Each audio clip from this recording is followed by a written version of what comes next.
She was 25 years old and left with nothing. After her father's death, the Town Council of Redemption, Wyoming, seized their small cabin on the basis of a disputed debt, a 30-year-old claim as thin as frost. She was given 3 days to vacate. With no family, no money beyond a few dollars scraped from a jar, and no plan, she was left with only a small trunk of her father's tools and the clothes on her back. She did not plead or weep. She simply packed what she could carry and walked away from the only home she had ever known. But before she left, her father's last words echoed in her mind, pointing her toward a derelict assay office on the forgotten edge of town. What nobody in Redemption knew, what had been buried for a generation, was that a secret hidden beneath its crumbling hearthstone held the power to unravel the town's very foundation and change Martha Mercer's life forever.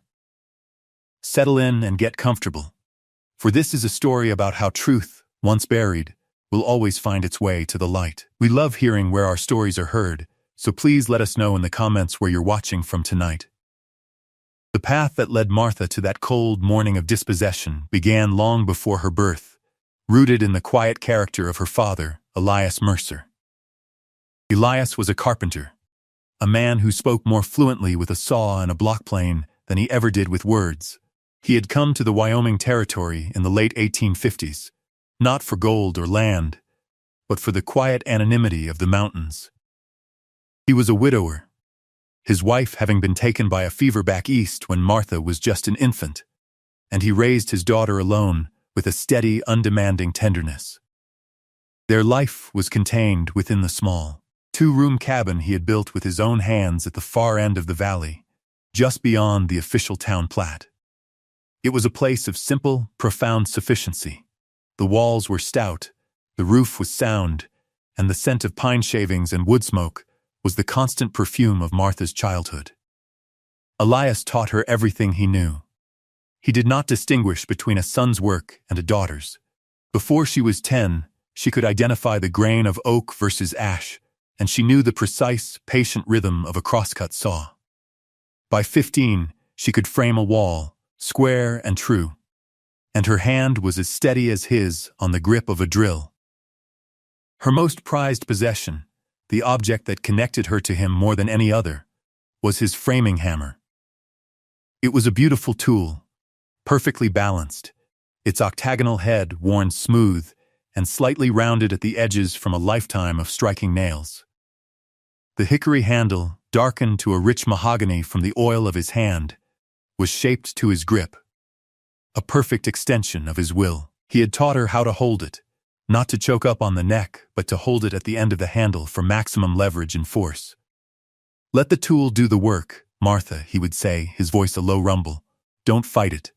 Just guide it." It was a lesson she applied to more than just carpentry. He also taught her to read, not just from the Bible or the almanac, but from the town ledgers he was occasionally hired to help audit. He had a fine, clear hand and an uncommon head for figures. He taught her to see the stories hidden in the columns of numbers, to notice the small inconsistencies and the debts that were carried too long or forgiven too quickly. It was this skill that had first brought the old debt against their own property to his attention. A phantom entry from 1850, the year the town was founded, a supposed lien for survey fees that no one had ever tried to collect. He had called it a clerical error, a ghost on the page, and had thought little more of it. To him, the cabin and the land it stood on were his by the right of his own labor, a truth more solid than any line of ink in a dusty book. This quiet confidence, this belief in the tangible world over the administrative one, was the greatest and most perilous inheritance he left her. The end came not with a shout, but with a quiet knock on the door. It was 3 days after they had buried Elias in the small cemetery overlooking the valley. Martha was standing at the dry sink, washing her father's last teacup, when she saw the 3 men from the town council walking up the path. Judge Hemlock was in the lead, a man whose posture was as rigid and unyielding as the starched collar at his throat. He was flanked by Mr. Gable, the owner of the mercantile, a man whose gaze seemed perpetually fixed on his own shoes, and a younger man named Finch, who served as the council's clerk. Martha dried her hands on her apron and met them on the porch. She did not invite them in. Judge Hemlock did not waste time with condolences. He produced a single folded paper from his coat pocket. "Miss Mercer," he began, his voice flat and administrative, "the council has met regarding the outstanding lien on this property. The debt, with 30 years of interest, has been called due." He unfolded the paper. It was an eviction notice. The original $50 survey fee had, with accumulated charges and penalties, become an impossible sum of nearly $500. Martha stared at the paper, her face calm, though a cold dread was spreading through her chest. She knew the history of the claim. Her father had explained it to her years ago, a baseless charge, likely a mistake, that he had refused to acknowledge. "My father disputed this," she said, her voice even. "He said the claim had no merit." Judge Hemlock gave a slight, dismissive shrug. Elias Mercer was given ample opportunity to settle the matter. He chose not to. "The council's decision is final. The property reverts to the town's ownership in lieu of payment." Mr. Gable cleared his throat, his eyes still on the porch boards. "We're sorry for your loss, Martha, truly, but the law is the law." The hypocrisy of his words was a physical thing, thick and suffocating in the cold morning air. Martha looked from his downturned face to Hemlock's impassive one. She saw no room for appeal, no flicker of mercy. They had waited until her father was gone, until she was alone and vulnerable, to make their move. There was a cruelty in the timing that went beyond mere bureaucracy. She did not argue. She did not beg. To do so would have been to grant them a power over her that she refused to yield. It would have dishonored the quiet dignity her father had lived by. She simply folded the paper and held it in her hand. "I understand," she said. The men seemed almost disappointed by her lack of protest. They had come prepared for tears or hysterics, and her composure left them with nothing to do. After a moment of awkward silence, they turned and walked away. Martha stood on the porch, the paper growing damp in her palm, and watched them go. Then she went back inside and began to pack. The process was a quiet torment. Every object was a memory. Her mother's quilt from the bed, her father's worn leather-bound copy of Shakespeare. She carefully wrapped each of his tools in oilcloth, the saws, the planes, the chisels, the brace and bits, and placed them in the bottom of a large pine trunk he had built for her. Finally, she took the hammer from its loop on his tool belt, which still hung from a peg by the door. She held its familiar weight in her hand, the smooth, dark hickory a comfort against her skin. She placed it on top of the other tools, closed the lid, and slid the bolt home. She had 2 days left. The journey was not long in miles, but it was a crossing from one life into an abyss. On the third morning, Martha dragged the heavy pine trunk off the porch of the cabin and closed the door behind her for the last time. She did not lock it. It was no longer hers to lock. She did not look back. With the trunk's rope handle cutting into her shoulder, she began to walk, not toward the center of town where pitying or scornful eyes would follow her, but away from it, toward the steep, scrub-choked rise at the north end of the valley. Her destination was a place she had only heard about in her father's stories, the old Polaris assay office, a relic from the town's earliest mining boom. It sat on a small, worthless parcel of land that had been part of an old claim her father had once bought for a pittance, a claim the town council had either forgotten or deemed too insignificant to seize. In his final weeks, as his strength failed, Elias had spoken of it. "If the worst happens," he had rasped, his voice thin as paper, "go to the Polaris office. The claim is still in my name. It's not much, but it's something. Check the floor beneath the hearth." At the time, she had dismissed it as the wandering talk of a dying man. Now, it was her only hope. The path was barely visible, a faint track overgrown with sagebrush and littered with loose scree. The climb was steep, and the weight of the trunk was a constant, brutal anchor. The sun beat down, and the dry Wyoming wind whipped dust into her eyes and scoured her face. With every step, the town of Redemption fell away below her, the grid of its streets looking small and orderly from a distance, belying the quiet corruption at its heart. She could see the steeple of the church, the broad roof of Gable's mercantile, and the neat fenced yard of Judge Hemlock's house. From up here, she could also see her own cabin, looking like a child's toy, a place where her life had been lived and then erased. A wave of grief, sharp and sudden, threatened to overwhelm her, but she pushed it down. Grief was a luxury she could not afford. Survival was the only work that mattered now. She adjusted the rope on her shoulder and kept climbing, her focus narrowing to the next step, and the next. The air grew thinner, cooler, scented with pine and the clean, mineral smell of rock. After nearly an hour of grueling ascent, she saw it. The Polaris Assay Office was little more than a ruin. It was a small, single-room structure of rough-hewn logs, tucked into a shallow cut in the mountainside. The roof sagged dangerously in the middle, half its shingles gone, and the single window was a gaping hole of broken glass. The door hung from one leather hinge. It was a place of profound and absolute neglect, a testament to failed hopes. Anyone else would have seen it as uninhabitable, a shelter for pack rats and nothing more. But Martha Mercer, daughter of Elias Mercer, saw something else. She saw solid log walls that were mostly true. She saw a foundation of native stone that had not shifted. She saw a structure, broken but not defeated. She saw work to be done. Dropping the trunk with a gasp of relief, she walked slowly toward the derelict building. It was the first piece of property that was truly, if tenuously, hers. It was a ruin, but it was a beginning. Martha pushed open the groaning door and stepped inside. A thick blanket of dust coated every surface, stirred into dancing motes by the light pouring through the broken window and the gaps in the roof. The air was heavy with the smell of decay, of damp earth and the dry, papery nests of long-gone rodents. In the center of the room stood a heavy oak table, its surface warped and split. Against the far wall was a stone hearth and a rusted pot-bellied stove, its pipe disconnected and lying on the floor like a broken limb. A crude cot, its canvas rotted away to strings, was shoved into one corner. It was a desolate scene, a portrait of abandonment. For a long moment, she simply stood in the doorway, the sheer scale of the task ahead threatening to crush her resolve. The cold from the dirt floor seeped through the thin soles of her boots. Night would come soon, and with it, the deep, penetrating cold of the high country.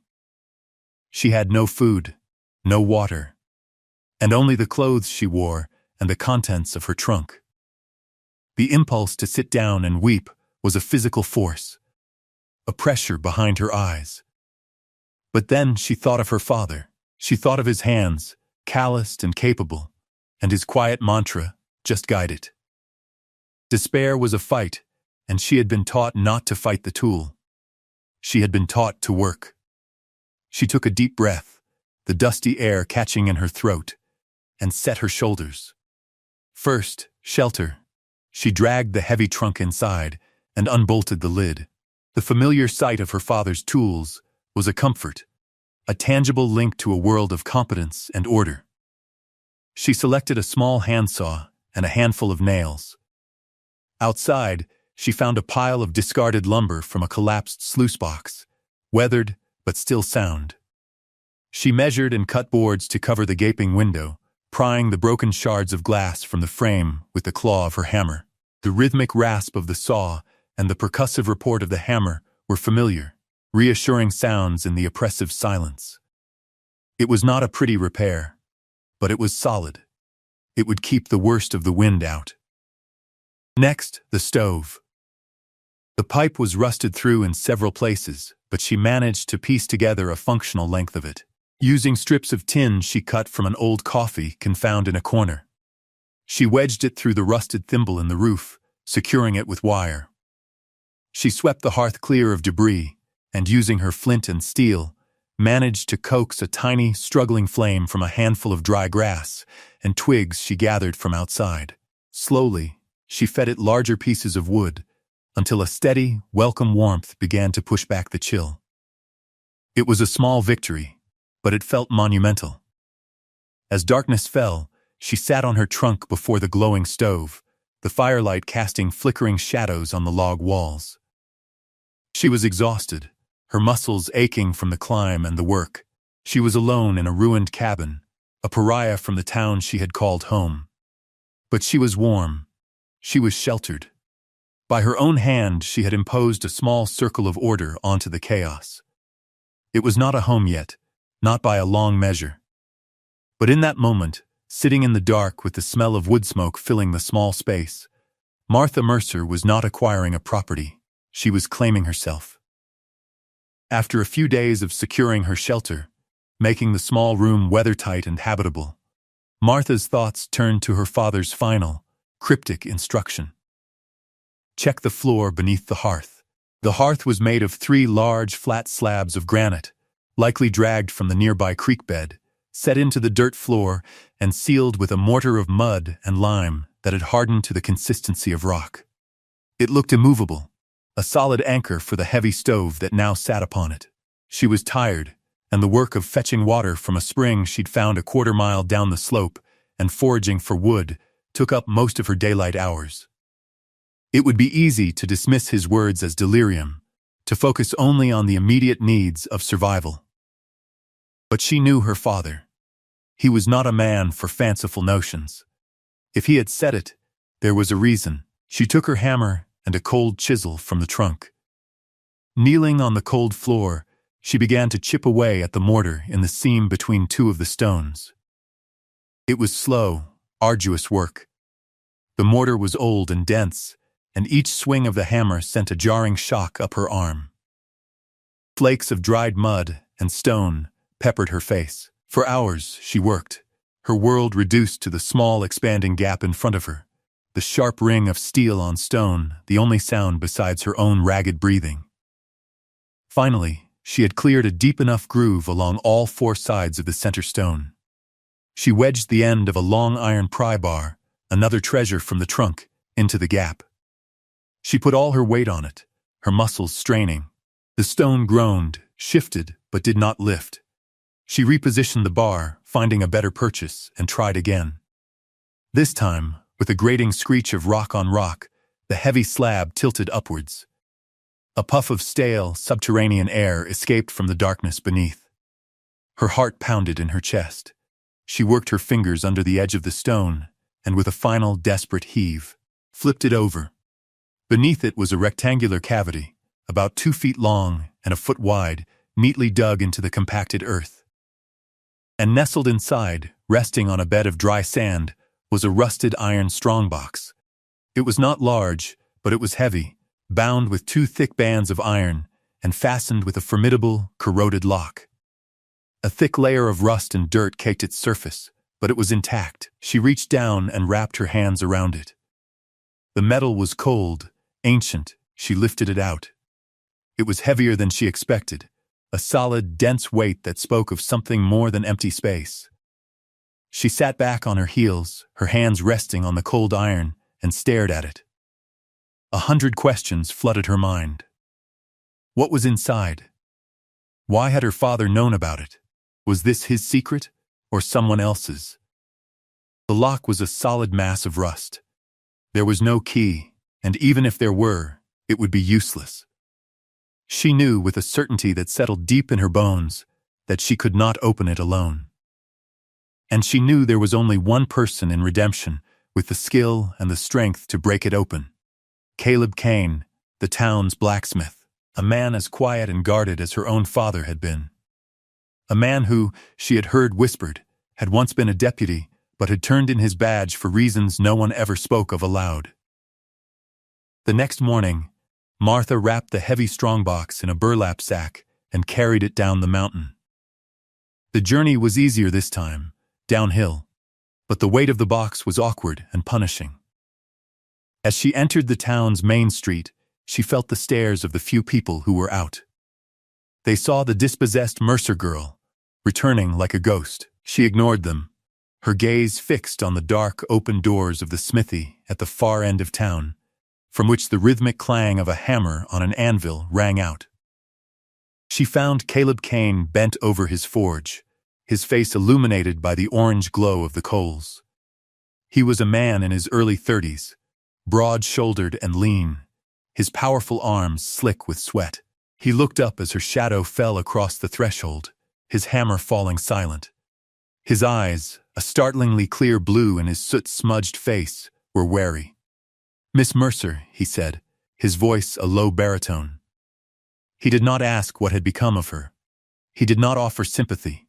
He simply waited. "Mr. Kane," she replied, her own voice steady.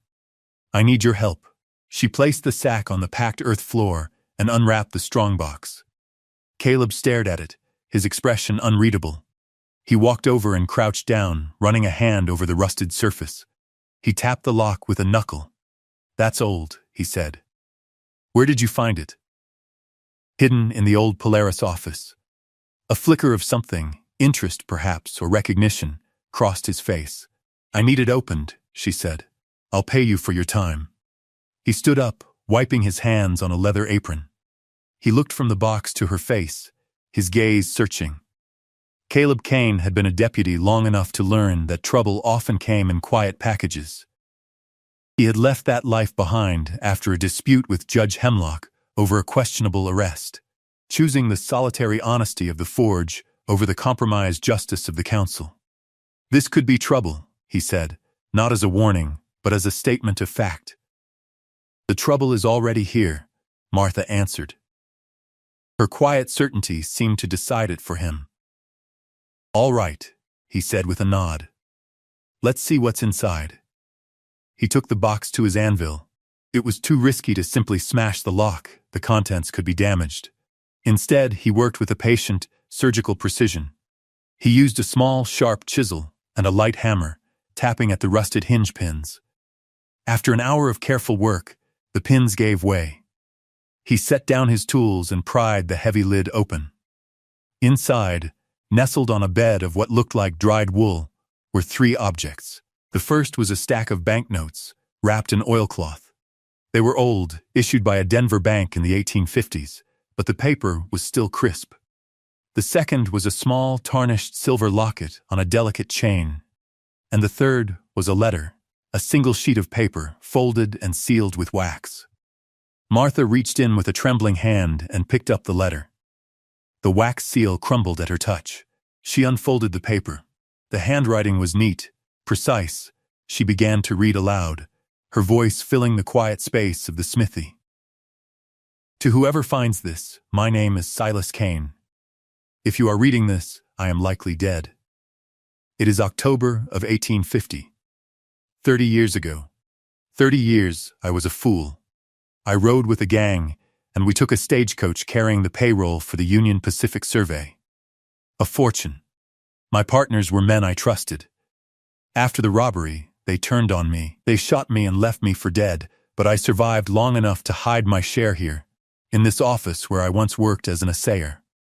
They took the rest and used it to build themselves a town. They called it redemption. They became its founding fathers, its righteous judges and its wealthy merchants. The man who shot me was named Alistair Hemlock. His partners were Josiah Gable and Thomas Finch. They pinned the crime on a local prospector, a good man who was hanged for a crime he did not commit. This money is all I have left of a life I threw away. The locket belongs to a woman I will never see again. Use the money. Do with it what you will. But know the truth. The pillars of redemption are built on stolen gold and a dead man's blood."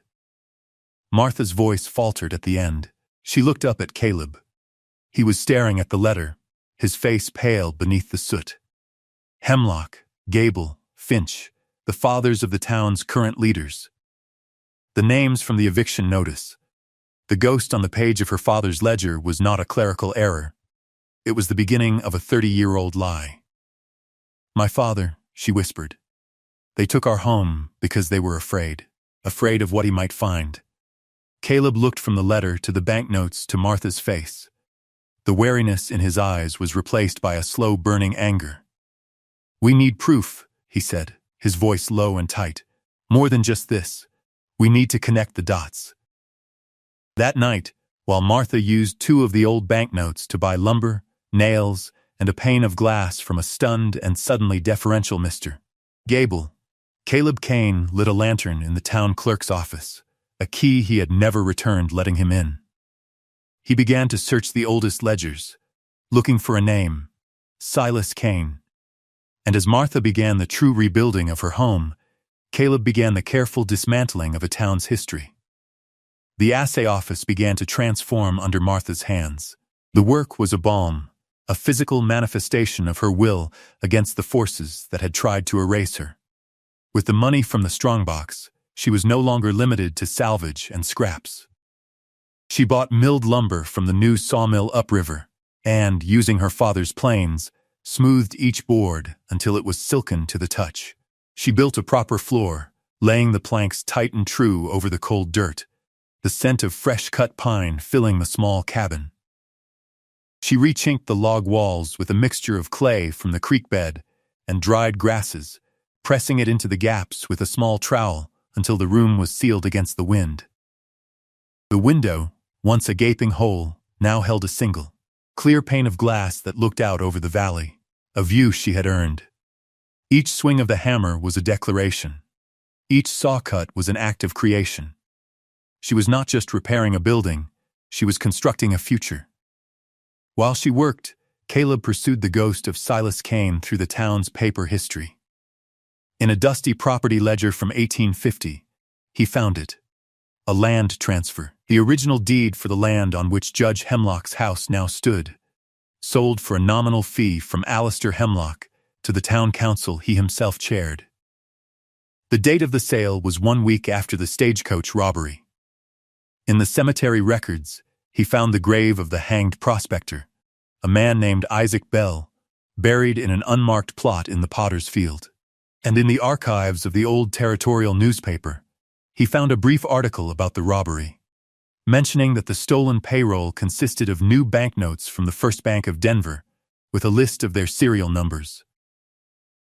The community, which had first cast Martha out, began to shift around her, not in a single wave, but one person at a time. The change started with small, quiet gestures. Elspeth, an elderly widow whose husband had lost his farm in a legal dispute with Judge Hemlock's father years ago, appeared at Martha's door one evening. She carried a heavy, patchwork quilt. "A house needs warmth," she said, her voice raspy with age, and refused to stay for thanks. Mr. Gable, the merchant, whose father had been named in Silas's letter, seemed haunted. When Martha came to buy flour and coffee, he would not meet her eye, but he gave her a generous measure and added a small sack of sugar at no charge. He was a man trapped between his inheritance and his conscience. Caleb became a steady presence. He would come up the path in the evenings, after the forge had cooled, sometimes with a piece of news from his research, sometimes just to share a cup of coffee and sit in the quiet warmth of her cabin. He repaired the broken iron latch on her door, his work strong and elegant. He never spoke of the future or of feelings, but his presence was a constant, unspoken reassurance. She was no longer alone. The final piece fell into place with the arrival of Judge Morrison, a traveling territorial judge, a man whose authority superseded the local council. Caleb, hearing of his impending visit, had sent a letter ahead. Judge Morrison, a stern, sober man with a reputation for integrity, agreed to meet them not in the town hall, but in Martha's newly finished cabin. On a cold November afternoon, Martha and Caleb laid out their evidence on the smooth oak table she had built: Silas Kane's letter, the old banknotes, and Caleb's meticulous research from the town records. Judge Morrison examined each piece in silence. He held one of the banknotes up to the light, comparing its serial number to the list from the old newspaper article Caleb had found. He read the letter from Silas Kane twice. Finally, he looked up, his gaze resting on Martha. This town was built on a crime, he said, his voice heavy. And it seems the sons have been protecting the sins of the fathers. The next day, Judge Hemlock was removed from his position, his authority stripped by the territorial court. The fabricated debt against Elias Mercer's name was officially expunged, and the deed to her family cabin was returned to Martha. She held the paper in her hand, the proof of her vindication. But when she looked from the deed to the small, solid cabin she had rebuilt with her own hands, she knew she was already home. Winter settled over the high valley, blanketing the mountains in a deep and profound silence. The world was reduced to white snow, dark pines, and the gray curl of smoke rising from the chimney of the Polaris assay office. Inside, a fire crackled in the pot-bellied stove, its warmth filling the single, immaculate room. The scent of coffee and bacon from breakfast still lingered in the air. Martha sat at the table she had built, running her hand over the smooth, planed surface of the wood. Her home was small, but it was entirely hers, every board and nail a testament to her own labor and resilience. It was more than a shelter, it was a sanctuary. The room was a map of her journey. On a shelf near the stove sat her father's copy of Shakespeare, next to a jar of Elspeth's preserved peaches. The window, which had once been a dark, gaping hole, now framed a stunning view of the snow-covered valley, the glass clear and bright. On the wall hung the deed to her father's cabin, a document she had chosen to keep not as a claim to be acted upon, but as a final, quiet vindication of his name. She had offered the cabin to a young family new to the territory, asking only that they care for it, a gesture that had cemented her place in the shifting moral landscape of the town. Her gaze went to the narrow mantelpiece she had installed above the hearth. On it, in the place of honor, sat her father's framing hammer, its dark hickory handle glowing in the firelight. Next to it rested the small silver locket from Silas Kane's strongbox. Two objects, left by two very different men, both of whom had, in their own way, provided for a future they would never see. She picked up the locket, its silver now polished to a soft gleam. She opened the delicate clasp. Inside was the tiny, faded portrait of a young woman with serious eyes and a hint of a smile. Silas Kane's lost love. A woman who never knew what became of him, who never knew that his last thoughts were of her. Martha felt a strange kinship with this unknown woman, a shared connection across time to a story of loss and hidden truths. She thought of her own father, whose quiet love and foresight had been a lantern in her darkest hour. She thought of Silas, the outlaw, whose 30-year-old confession had armed her with the one thing more powerful than the council's money and influence: the truth. A soft knock came at the door. It was Caleb. He carried a small sack of potatoes and a bundle of newspapers the stage had just brought in.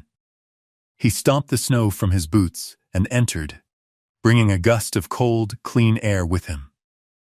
He didn't remark on the warmth or the comfort of the room. He had become a part of it. Their conversations were like that, practical and unadorned, their comfort with each other built on shared work and quiet understanding, a foundation far stronger than words. "Snow's getting deep," he said, setting the sack on the floor. "Figured you could use these." "Thank you, Caleb," she said. He looked at the locket in her hand, then at the hammer on the mantel.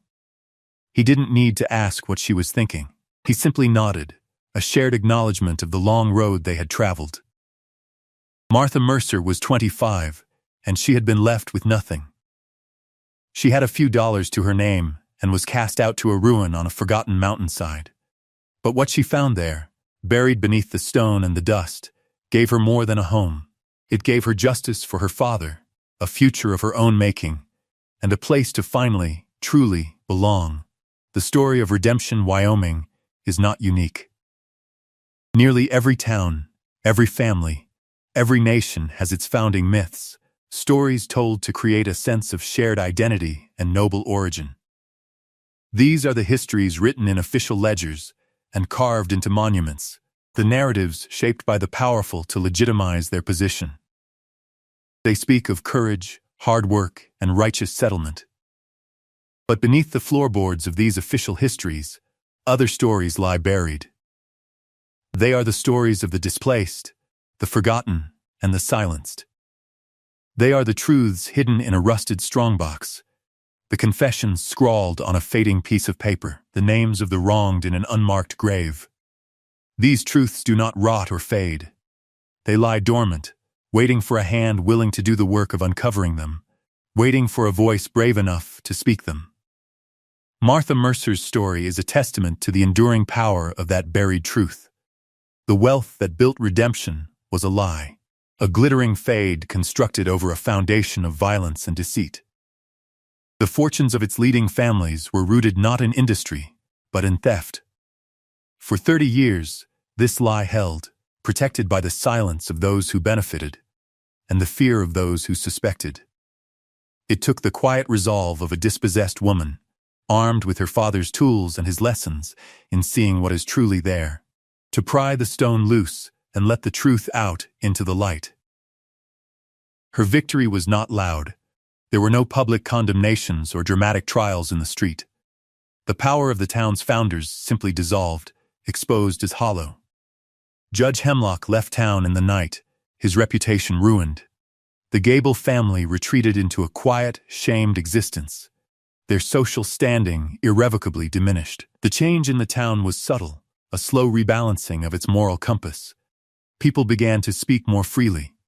Old grievances, long suppressed, were aired and acknowledged. The real wealth of the town, it turned out, was not the stolen gold, but the resilience of its ordinary people. The quiet integrity of men like Caleb Kane and the steadfast courage of women like Elspeth. The greatest fortune was the one Martha built for herself, a home made with her own hands, a community forged through shared work and mutual respect, and a future defined not by what was taken from her, but by what she chose to build. She proved that a person's true inheritance is not land or money, but character. It is the ability to see value where others see ruin, to find strength in loss, and to believe that the work of one's own hands is the most powerful force for change in the world. Her father had taught her to let the tool do the work, and she had. The tool was the truth, and with it, she had rebuilt her world. Thank you for joining us for this story. If you were moved by Martha's journey, we invite you to subscribe and share this story with others who appreciate tales of resilience and quiet strength.